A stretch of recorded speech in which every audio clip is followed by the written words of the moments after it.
The news is serious stuff. Serious. After men began to think and publish newspapers, they soon added the letters to the editor feature so that readers could apparently react to what they'd been made to think about. This worked so well that the human mind quickly adopted something quite similar. Second version.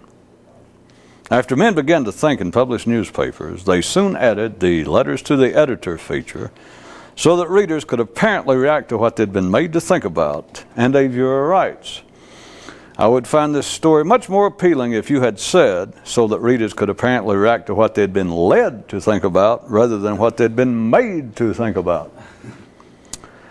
P.S. Why did you say so that readers could apparently react? How the hell does apparently enter into this? Sincerely, etc. And to think that was just the first page of the news.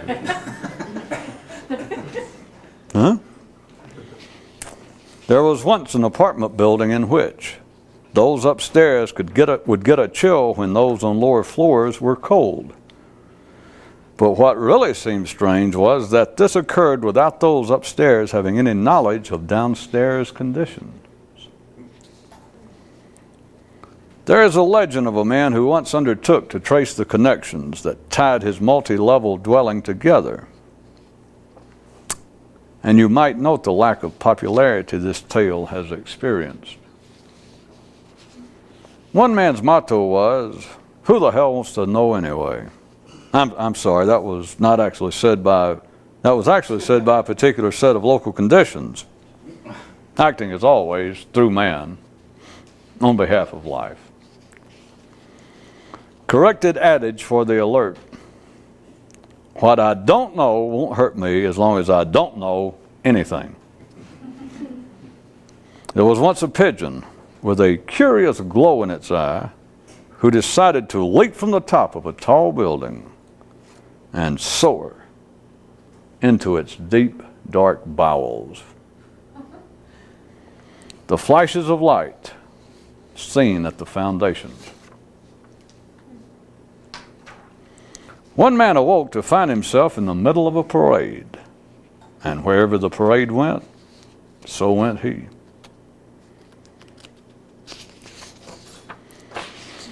There was once a man who got a real good glimpse of the secret, and after that had as his goal a desire for complete freedom. But soon he realized that any concept he'd have of freedom was always flawed and incomprehensive, and in ways he couldn't fully understand or rectify. What a mess, he thought. What a mess to be held in a place where you don't know is, while longing to be where you don't know where. Were it not such a beautifully balanced and revealing mess I face, I'd hardly know where to go from here. Praise be to thee, O mess of messes. Praise be to thee, O delightful mess. The range of suicide's popularity at any given time is tied to the number of cows at the western frontier posed to push on to that greater unknown. Anyone who says that they're conscious is a liar. Okay, anyone who says that they're conscious is a liar, or else extremely confused. There is a dark hole that goes nowhere, and those who do not know this are those who concoct fantastic speculative tales regarding its ultimate destination. A soldier returned from the front lines and said, I have seen the enemy face to face and up close, and I do not at this time wish to say anything further about exactly who it is.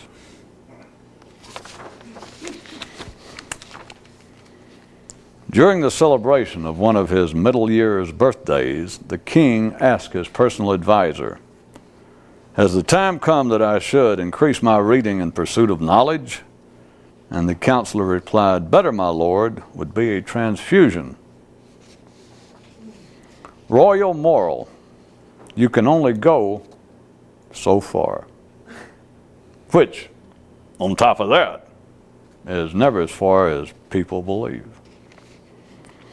But I'm king, and in control of all I survey, whined the ruler. All the more reason, your grace, that you among all should realize this. The head of a people, or a nervous system, to ever govern properly must ultimately discover that he is the people and the people are in him. And this is not political metaphor, yet too dangerous to be presented as fact. Leastwise to those with weak blood. A man in a tree once scratched his knee and wondered, could you get a fish to take a drink of water? A sign in the middle of a desert declared the message, repair yourself. From another room, the father's voice called out to the kid, be still. A few minutes later, it cried out again, then be conscious. And this time the lad responded, well, which will it be? Very funny, the old man replied.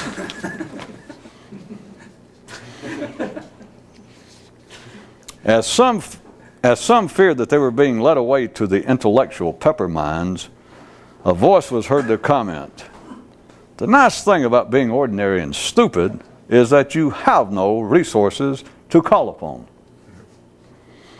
Hear, hear, a few others were heard to add. Another chapter in our considering series of the I Don't Get It tales. Once upon a time, life offered to spoon-feed this really sincere but apparently weak chap. Then suddenly shouted, not.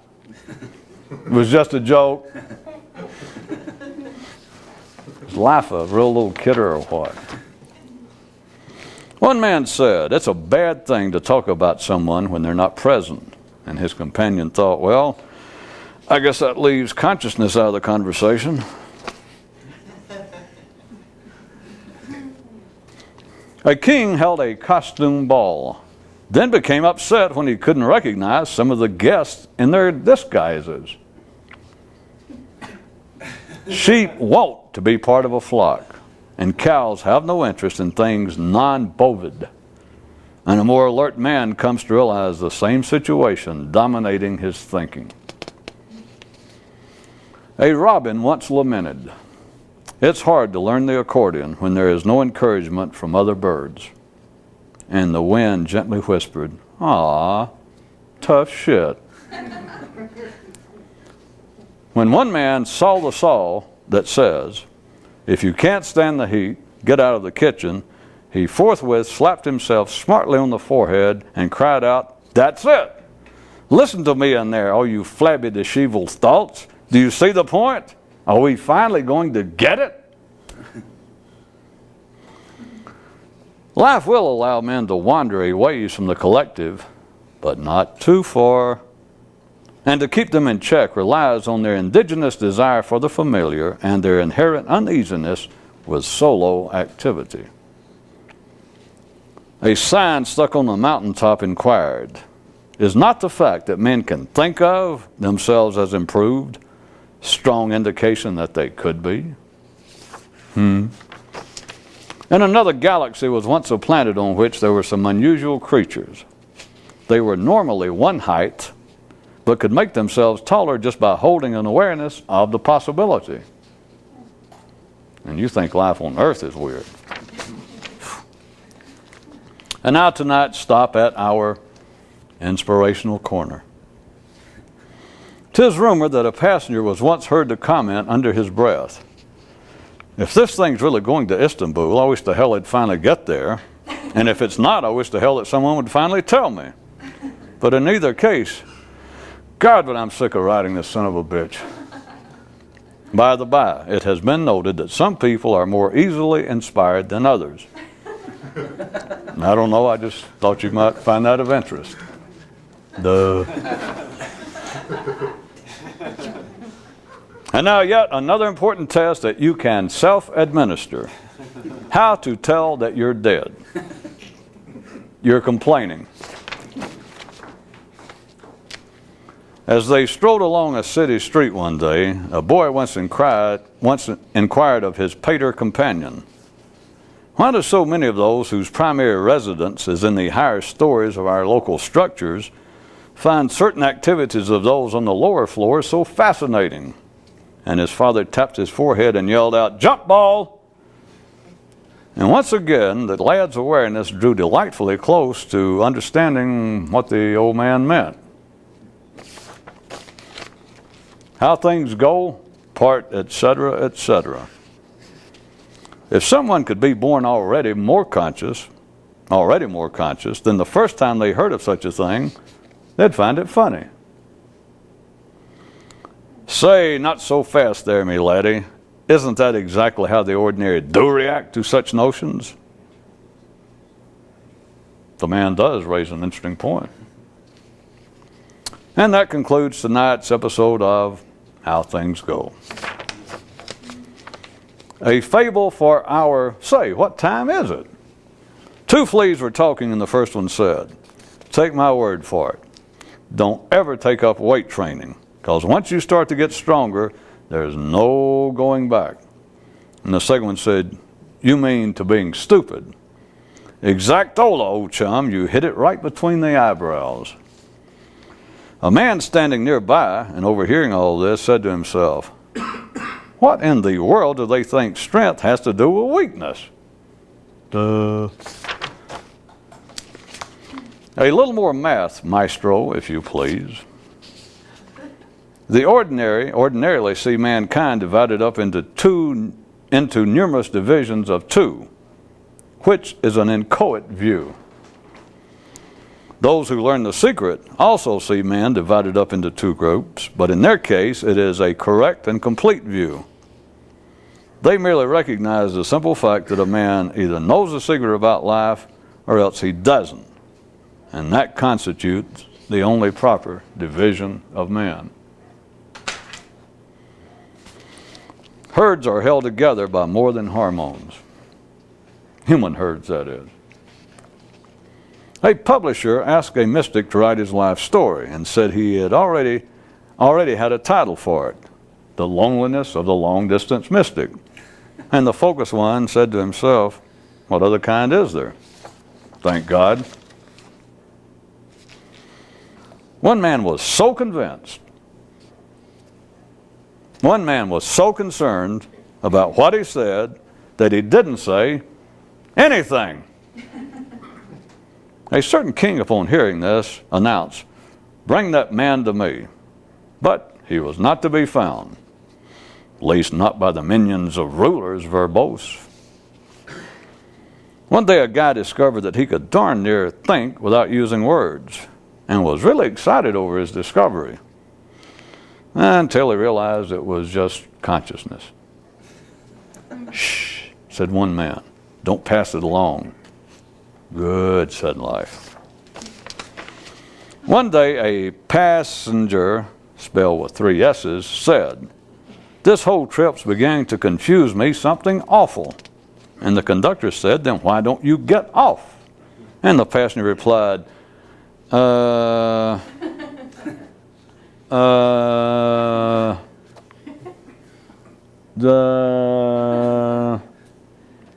And now for some sports results.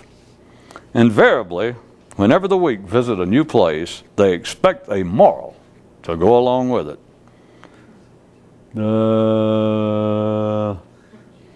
There's your moral. News regarding the collective always appears dire.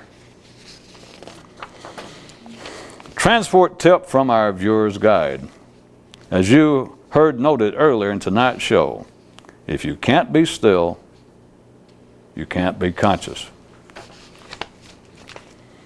There was once a legend, which life suppressed, which said that thoughts were originally physical entities separate from man, but that somehow they got trapped inside of his head. Not a pretty sight to contemplate. A small bit of news that might help. Everyone is buried before they're actually dead. Well, did it help or not? Those who search for and speak of man's soul do so that they can more easily not look at what it is that they're really talking about. And one man said, "I don't get it." And life said, "Good." As long as we're at it, there's also this piece of a myth that says it was men realizing what a heartless bastard life could be that was the motivation for them coming up with the idea of God to replace what they'd originally seen. And one man said, "I don't like it." And life said, "Good." Another self-administered test. As long as you think that there are people more conscious than you, there are. See, now that didn't hurt. And one man said, "Hell, it didn't." Our kind of man or what? Those who say that their primary concern in life is for future generations aren't yet quite alive themselves. The ordinary praising intelligence is like distillers touting moderation.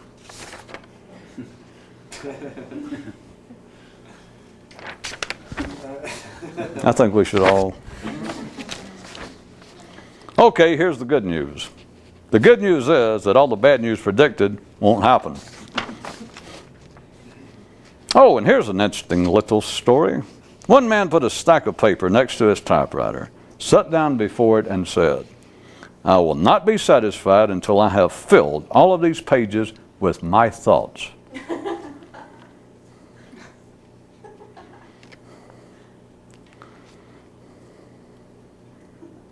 I know this was going somewhere, but for the life of me, I forgot where.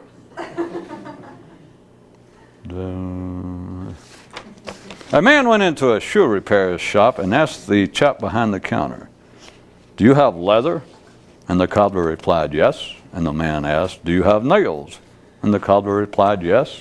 And the man asked, "Do you have a hammer?" And the cobbler replied, "Yes." And the man said, "Then why do you not make some rice pudding?" And the cobbler replied, "Because I'm too tied up in making shoes." And the man said, "Oh, yes, yet another hoary parable corrected to its proper size for your modern viewing convenience." And the cobbler slipped back in to say, "Just what the hell was that all about?" One man's private, personal set of rules. Never offer excuses where none will do. No excuse will ever do. Everyone is immersed in two conflicts, one physical and external, and always involving other people. The second, mental and internal, and still involving others, though not as easily seen as in the first instance. A man went into an office with a complaint, "I can't see." And the person there replied, "Well, why come to me? You think I'm a mystic or something?" The stupid, the insipid, the unstable, and the uncertain must speak with all the sincerity and passion they can muster to be heard. Someone wrote the sight doctor and asked, "What exactly is stupidity?" "A two-eyed man," he replied.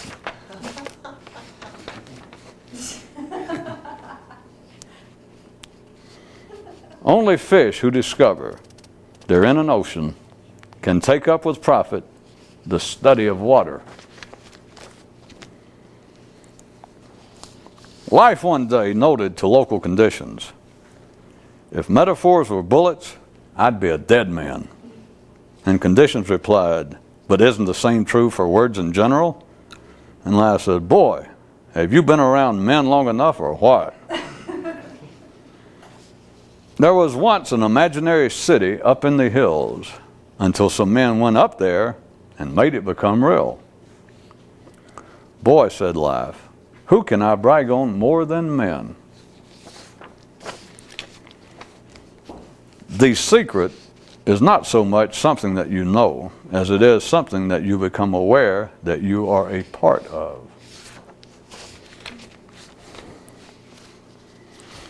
A man sent away for a mail-order mystics kit, but got back a letter demanding that he submit proof that he was of the necessary age and totally lacking in fear.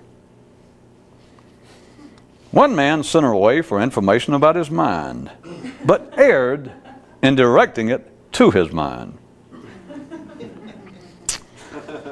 One man's mind tried to contact life to complain about being caught in the middle of all of this. And after he had already licked the stamp of local conditions, one man was heard to cry out, "What do you mean no chaser goes with it?" A sign on the fence nigh the pigsty said, "Don't forget, neighbors, life is your friend. But more than that, it's really its friend." Two mystics were riding on a train, and after they tired of playing the count the milepost game, one of them asked the other, "How can you tell when you've had enough?" And that one replied, 264. On one planet, the thinking creatures speculated that two deaths were credible: their observable physical one, and the not so noticeable mental one. But they never put their theory to the test, for everyone feared that should they do so, it was possible that the wrong one might get buried first. And someone objects, "Well, I don't get it." Well, of course not. And that's why he's still stuck on this world and you're not. And well, let's hope for the best. The creed of the more alert: if you're not out on your own, then you're not on to anything. Now for some news from our educational desk. Men can only be experts in imaginary fields. And now the farm report. In certain markets, hogs continue to bring higher prices than some men. And unless I'm badly mistaken, several experts objected to this story. History never reported, even in the most obscure journals. Confucius, Zoroaster, Buddha, Lao, Moses, Jesus, and Muhammad were all, at one time or the other during their lifetime, turned down for jobs as news anchors.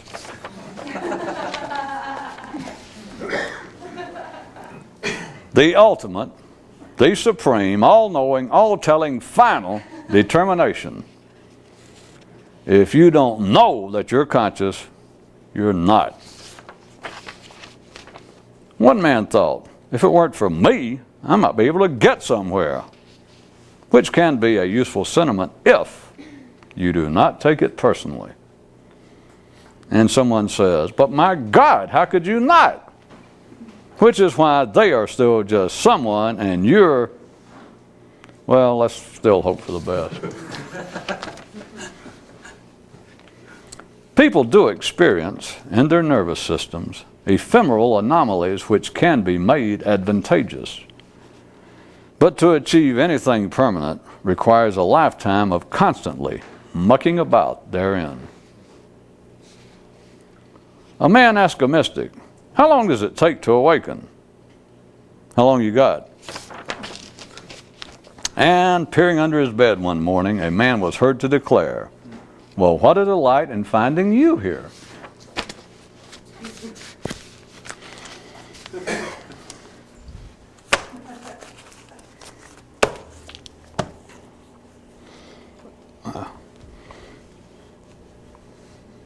Something that was mentioned of late, of which many people seem to derive enjoyment, had to do with, if you recall, the fact that in an oldies show situation, if it is the Temptations, the Drifters, who are advertised to be the performers that night, none of the originals have to show up for the show to carry on. Whereas, for instance, if it is scheduled and advertised that, let us say, Edgar Winter, I think was the original example, was to appear. He has to. The point being, at the original stage of this, that a group can show up, they're still carrying the name, and there not be any of the original members, and there will be, constructively speaking, no objection. Whereas you cannot send in a ringer when it's a one-man situation.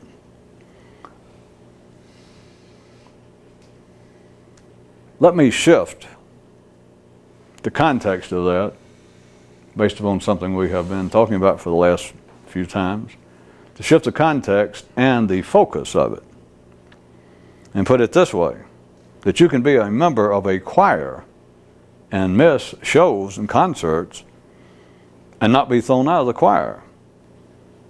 Whereas the same is not true if you're a solo performer.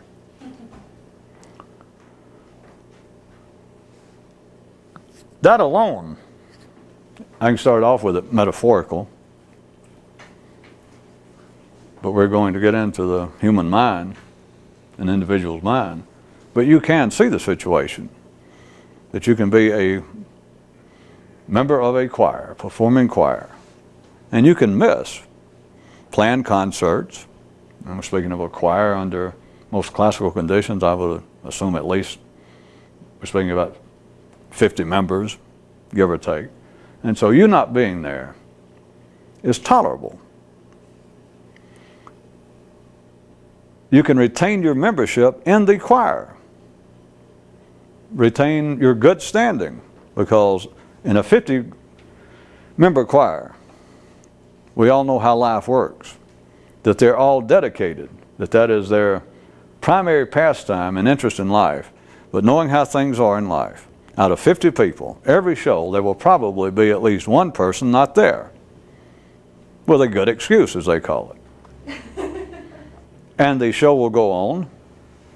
Those who even know the number in the audience, those who know the number of the choir, people do not sit there and become disturbed if they happen to count the heads and realize someone's missing. And you can be absent if they're performing several dozen times a year. You can be absent more than once. And no one find, the conductor, the manager of the choir, find nothing very questionable about it.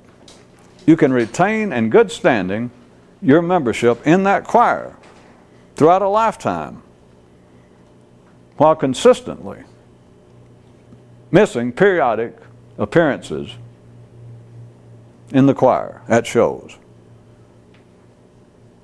A solo performer does not have the same privilege. If it is a solo performer, we would assume, again, knowing life, that surely sometimes during the year, if he's out performing several dozen times a year, that surely sometime during that period, if he does it year in and year out, he will catch a cold, for instance, if we're talking about singing. Something will happen. If it happens more than a few times, I assume you also know, his career is going to suffer.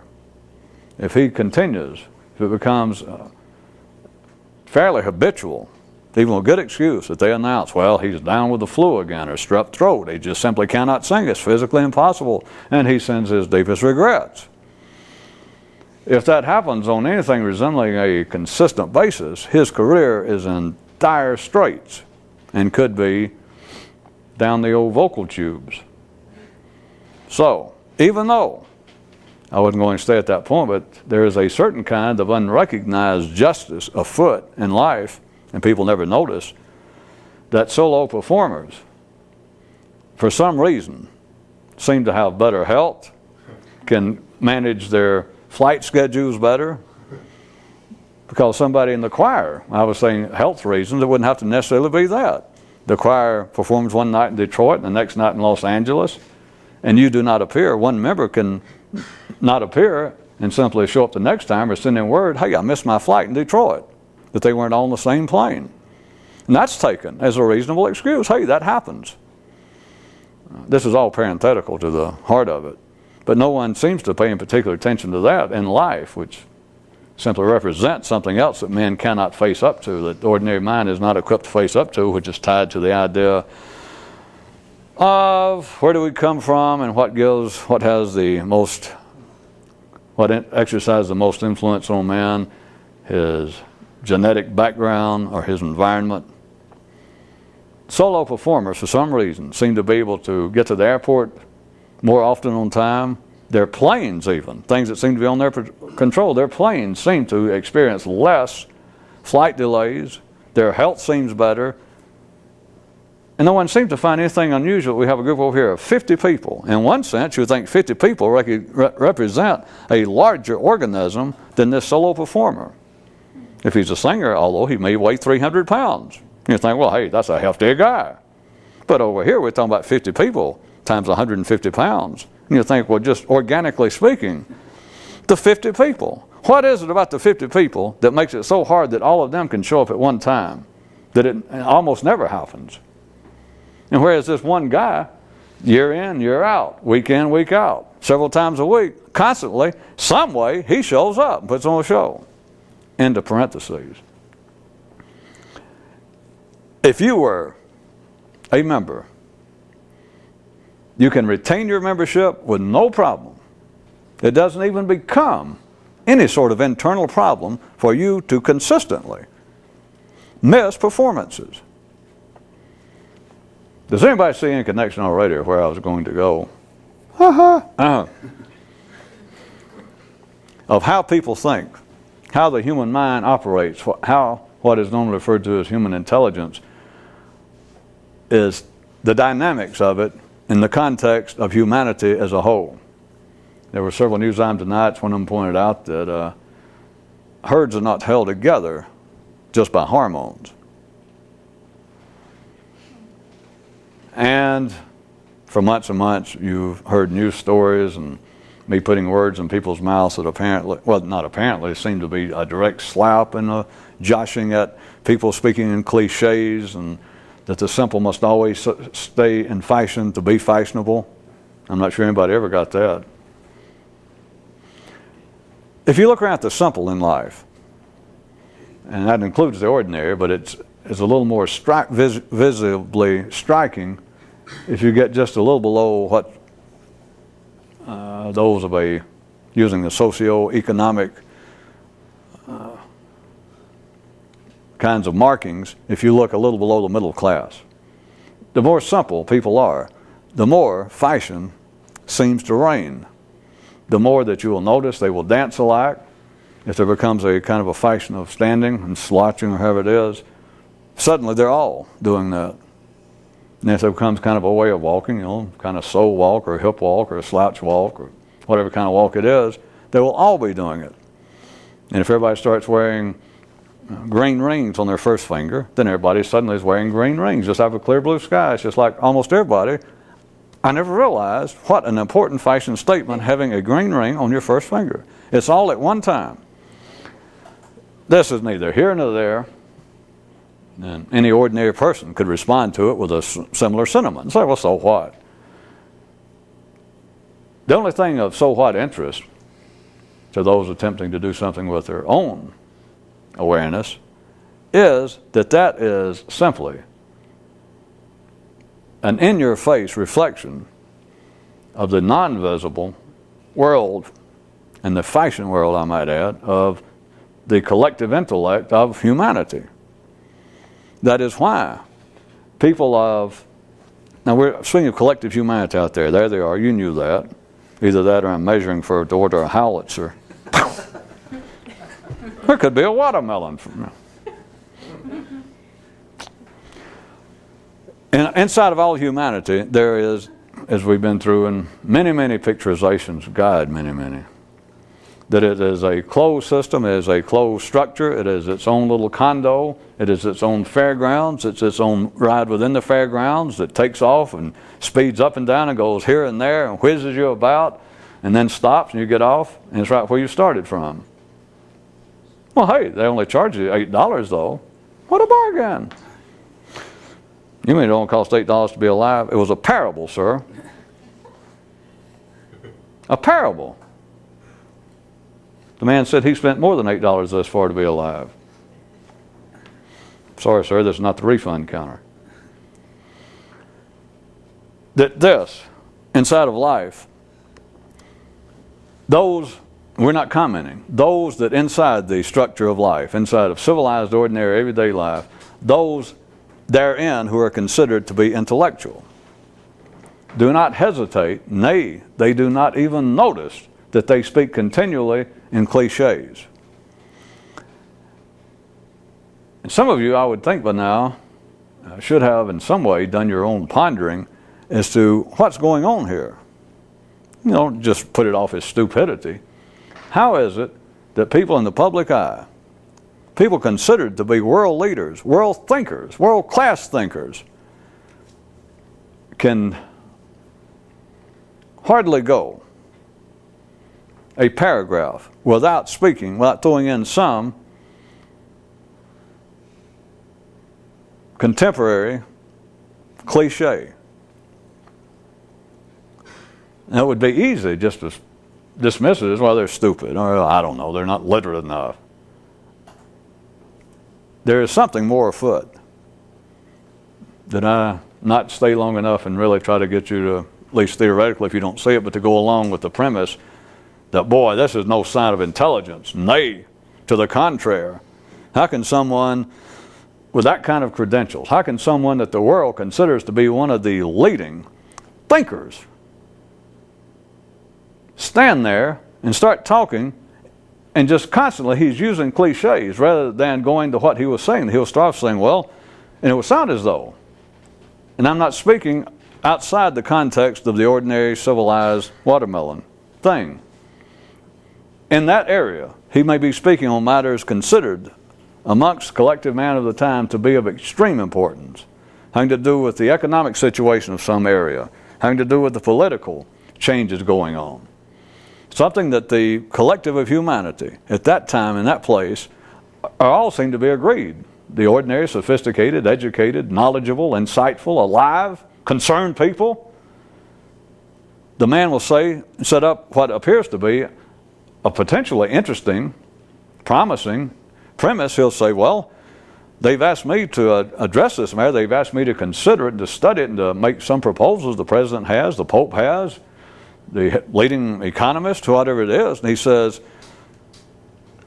and I did give it deep thought, and I believe that I have seen certain aspects of it that seems to have escaped the common notice. And suddenly the son of a bitch is speaking in cliches. That it appears to be, first off, that we look upon the fact that there is not an even playing field when it comes to the economic structures between the rich and the poor. Now see, if you're just ordinary, you'd be saying like, well, yeah, now we're getting something, move along. What do you mean move along? This is supposed to be one of our leading thinkers. There is something going on that people never notice. Again, if I pointed out in that manner and I sneered it all, or if I just pointed out to a reasonably hip crowd, that sort of thing, they would think, well, you're about to make some satirical remark, or that was the satirical remark. You were doing a burlesque. You're making fun, people's inattentiveness to the human language, to the king's tongue, or that just, I don't know, people are lazy. I'm not the first. People have attacked the use of cliches. Of course, the beautiful balance, not irony, balance of it is that very often those who attack cliches speak in what? A foreign language, close. But we'll go ahead. Speak in tongues? Well, there is something else afoot. How is it? First off, you must, rather than just dismiss it as being stupid, you would have to then, I suggest, the next stage might be, if I say, well, push it a little bit further, you might go, well, they're not even listening to what they say, which almost sounds like a higher observation or a higher potential critique of men speaking in cliches, rather than they're just stupid, until you again consider, wait a minute, he's considered one of our leading thinkers. You mean you can be a leading thinker? I mean, you can be a world-recognized figure. You can have a Nobel Prize, a Pulitzer Prize. You can be recognized by all of your peers, by all of humanity at some area, as being in your field an expert, and you can still speak, and you don't listen to what you're saying. Is that possible? Ordinary people, of course, as you know, but now would have lost interest. They'd have shut this off already. But then, you know, you're sort of left with that. That can't be the final word.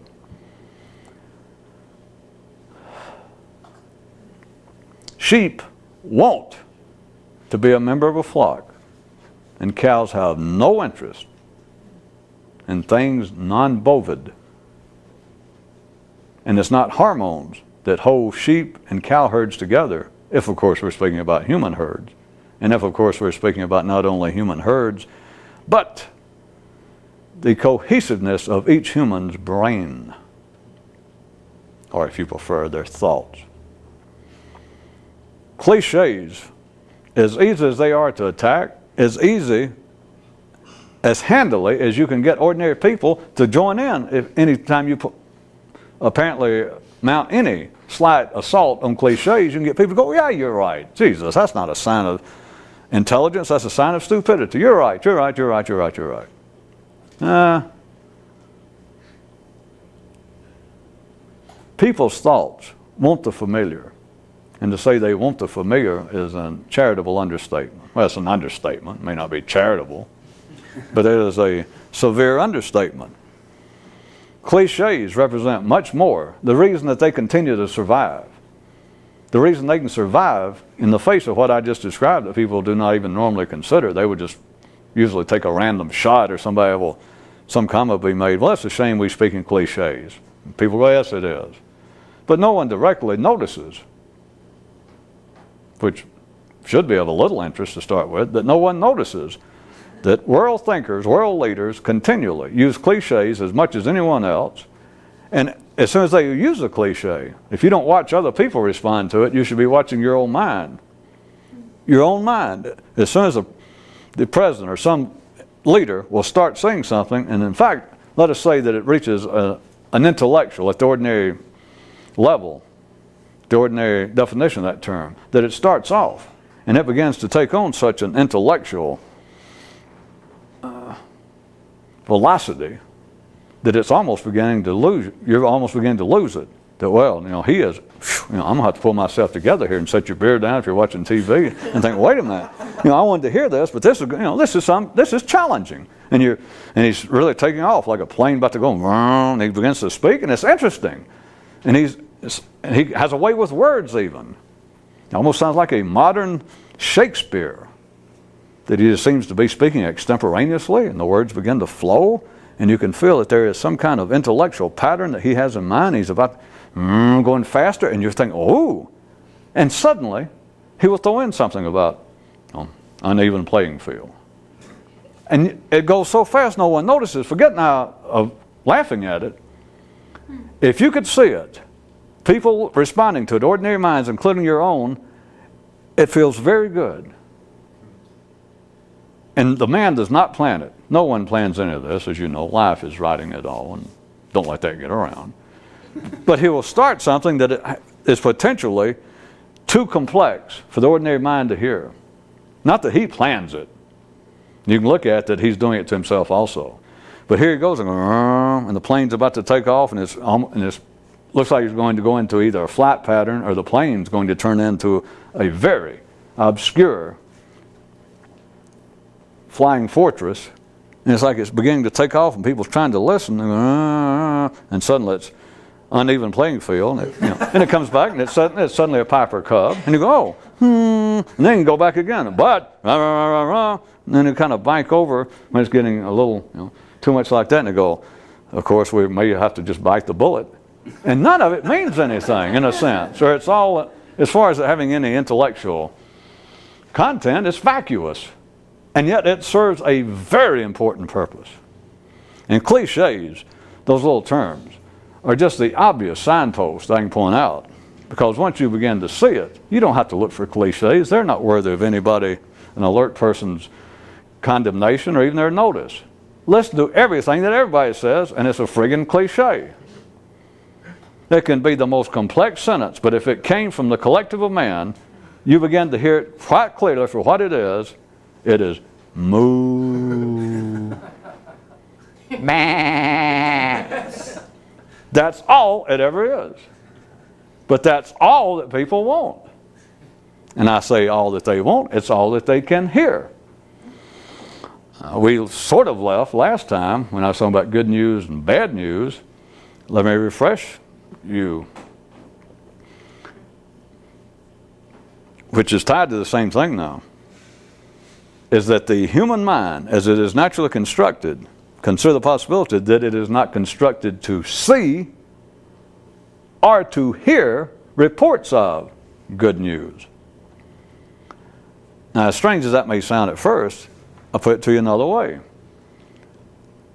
Good news to a cow herd could not be limited, or if you look at it another way, would have to be beyond the sound of moo.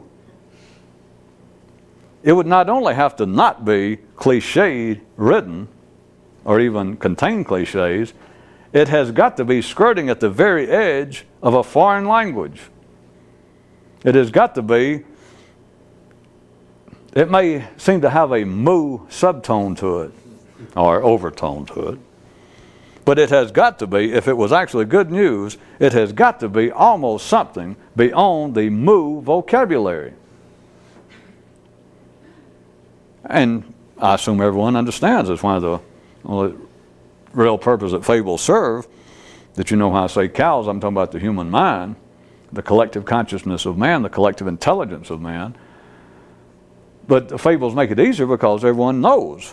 I mean, that's obvious to anyone with any sense that a cow or a sheep or any animal only responds to certain sounds that are appropriate, that are instinctively appropriate to that animal. The little baby birds only hear the song of its mother bird. It doesn't respond. Sheep only responds, a llama, whatever, they only respond to the sound of their mother. They only respond to llama sounds. They do not respond to anything else. It's as though it doesn't exist. That is the same situation. Although men believe that their minds are something absolutely apart, discrete, separate from everything else in life. Well, they're at least discernibly discrete, separate. Which, as long as you are, which is part of the native structure of the mind, but as long as you are limited to that, you are in the herd, and you will never hear anything. That is, you'll never be able to think of anything outside it. And you can sit there and think, well, I've been on this goddamn train most of my life. Is it going anywhere? I take responsibility for turning the Orient Express into a metaphorical, mystical Orient Express and using the train here for the last few months. But no, the train's not going anywhere. Where the hell do you think it's going? Well, I'm surely on the way to somewhere. You can move around in a cow herd. I mean, the cow herd can be, taking up such and such room. And you can be over here, and you can go over here, you can go over here. You can try to stay on your tiptoes, I guess, or try to buy yourself a ring to go on the first cleave of your hoof. You can try to raise your position. The whole point being, you can move around in a herd, but need I point out the obvious? I assume that now that she's good and dead, her estate can't sue me. A herd is a herd is a herd is a herd. There's only so much you can do with information contained in moo. And it's not even as much as the cows believe. And so to say, well, I've been fooling around with this, I've been on this damn train half my life, where the hell is it going? Well, where the hell do you think it's going? You don't recognize what the train is? Well, I thought it was being involved with maybe some kind of organized collective or some kind of organized mystical. No, calm down there, sir. Don't overheat. You're not sitting in a train car on a mystical express. You're sitting inside your head. And your head is sitting inside of a cow. And that cow is standing firmly, foursquare in the middle of a herd. It's where it belongs. It is comfortable. It is safe. Hey, it's as safe as a baby in a mother's arms. And don't throw it out with the bathwater. And don't put a Band-Aid on a cancer. And any more you want to add. Except people will think, well, now it feels better. It's like you had us all, if you were listening, I say I did it. You got to learn, well, it's what real information will do. It almost is anti-gravitational. That you can feel like your mind begins to float up which many people get involved with this, and they got a different view. They go, well, shit, you're driving me crazy. Close. Same thing. Same thing. It's according to it just shows life protecting itself. It's like a circuit breaker. Those that go, oh, God, say something normal. You're driving me crazy. I can't come back. Okay. It's like a fuse breaker. But there's another way. Those wired up for it, you begin to almost float. That is, you can almost get outside the herd. But there is nothing familiar, there is nothing comfortable, and it doesn't mean there's anything dangerous. The reality of what I'm just saying also slips into the hands of the imaginary occultist, is the belief that, the idea that the great secret work or knowing the secret of all this is in some way a real dark and dangerous thing. That having the knowledge of what life is, well, the Dr. Faustus story is a Western version that you can know too much. It's good that they turned that into fiction, since it's kind of a laugh to think about ordinary people knowing too much. That I don't know what's happened. I used to get better letters of people, shaking their finger and warning. Now, I've tried to listen to you or read some of what you wrote, and I see what you're up to and what you're getting at. And let me warn you, my good man, there's some things that people should not fool around with. You could be getting into areas of information that is dangerous. Which is no story, as I said, but it's still sort of refreshing, if not just downright funny, to think about the ordinary mind, ordinary people, being concerned over knowing so much that could be dangerous for them. I think, even though we are pushed for time, I think that we should have a few seconds of silence.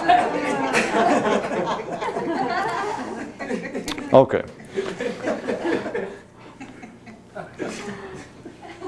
The idea of it being dangerous is based upon the fact, if you missed it, is based upon the fact that it is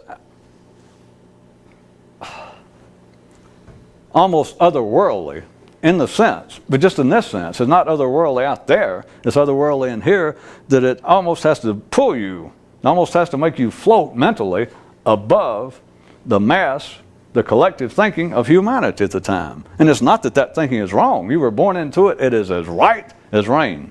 Boy, there's another one. It is as right as rain.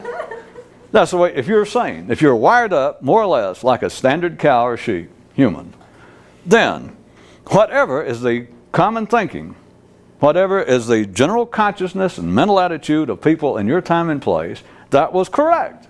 They're not wrong. This is not right and them wrong. But when you start trying to struggle against it, remember tonight there was a little story about a man that got a good glimpse of the secret and then decided, took as his goal, the way he expressed it was, that he then won complete freedom. That he got a good view of what the secret, what life is about, and then after that he just got a good glimpse. And then he had to him, he could better fashion what his goal was then. His goal became complete freedom. And it went along well enough until he realized he didn't know where he was trapped. He didn't know what it was that he was trapped in, much less. And if you don't know that, you don't know where you're going. Not that one's dependent upon the other.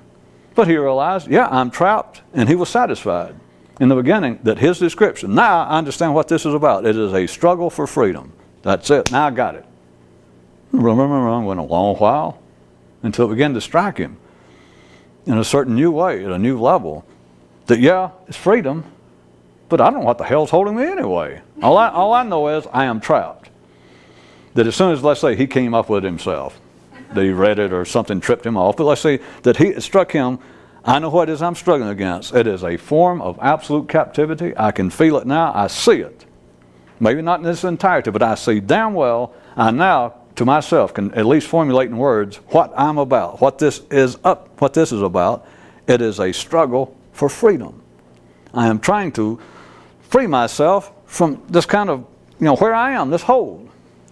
Many people come up with some version of that. Individuals, whole organizations get based on it. But this one guy is giving him credit. He did not absolutely choke on it, go to sleep in it again. And so he went along with it, and it will work for a while. That was sort of his guiding principle. But then he realized, and when I say went along for a while, you understand I'm insinuating, seemed to make progress, was getting somewhere, was satisfied, more than satisfied. He was delighted that he now had some personal concept that he could even verbalize, at least to himself, what it was, until he realized, wait a minute, I'm struggling against confinement that I recognize. And I can even tell I'm making progress until it strikes him, what do you mean making progress? I don't even know what the hell I'm trapped in. That is being in the middle of the herd, being born rightfully in the herd, being healthy. Everyone around you moves. They have their own little patois, they'll moo. You know, it gives rise to discussions, debates, different cow religions. One person believes in one religion and others in another. That ain't right. But you're there and you're comfortable. Hormones are not all that holds herds together. There is a magnetic, as you should know by now. I mean, you just look out. Just turn on PBS. We all know, ordinary people know, that herd animals cannot survive by themselves. Zoologists and observers, naturalists have even observed not just that a stray sheep gets off by himself and he is easier prey to a wolf. Surely by now they've observed, well, I'll say they have, I'll go ahead and say it all the time anyway like it's a fact. They've observed that even if a sheep does not be taken over, a sole sheep, by a predator, which you would think, well, he's easier prey, obviously, than a whole herd, a whole flock. Even if they're not killed by a predator, once they get off by themselves, they get lost, they just seem to die. They just seem to kind of wilt away. They got food, but they just kind of, we all should know that. Animals that are naturally, they are instinctively herd creatures, flock creatures, they just simply cannot survive alone. It is as though their very life, their passion, their reason, it's just like they have been drained of the ability to survive. Everybody knows that. You can almost see it, that there is a magnetism that draws wolves, sheep, cows, antelope together. They just cannot live. A sheep or a cow cannot imagine living alone. That's not life. If you're not, humans are the same way, of course. But what is not observed is its cohesiveness, its ability to stay stable, its ability to survive at the ordinary level is just as dependent upon that kind of herd familiarity as it is physically. That is the nature of ordinary consciousness. That is the very thing that would-be mystics and everyone who stumbles across any idea of this, that is the very thing against which they are struggling. That's it. You don't have to look for demons. You don't have to look for obscure information or think, well, I don't know what it is yet holding me. Just look. Just look. And if that don't work, turn on PBS again and watch the next one about Thompson gazelles. Look at them, then turn it off and go look in the mirror. And those of you getting better, just look upstairs, look up there, and you go, huh.